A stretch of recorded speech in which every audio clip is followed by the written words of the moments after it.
این مجموع اون چیزی که آقای دکتر نوذری توی استان انجام داده، اگر من بخوام بهش نمره بدم، اصلا نیاز نیست که حتی بخوام بگم اگر من بخوام بگم که با آقای دکتر نوذری در موضوع انتصاباتشون نمره بدم، من 15 میدم بهشون برای انتصاباتی که انجام شده.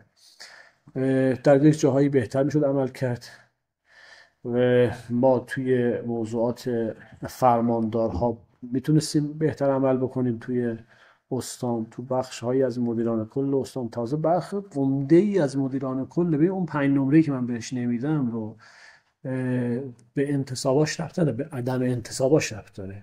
یعنی الان اون 5 نمره هم که ندادن بهش، میگن ما شاید 20 تا اداره کل داریم که تعیین تکلیف نشدن. تعیین تکلیف اینه که یعنی چی؟ یعنی ما باید بگیم که مدیر کلی که در فلان جا مستقره، بهش بگیم آقا شما محکم کارتون انجام بدید، هستید، یا بگیم نه شما نیستید، تعیین تکلیفش کنید. چون خیلی معلق نگه داشتن یک مدیر، یا اینکه مثلا شما 3 ماه 6 ماه 5 ماه سرپرست باش در فلان جا، اینها ما همه میدونیم اینا آسیب داره برای سیستم اداری. یک جایی که مدیرش سرپرسته، یک جایی که مدیرش امروز میگن میره فردا میگن هستش، اینها باید تعیین تکلیف بشه.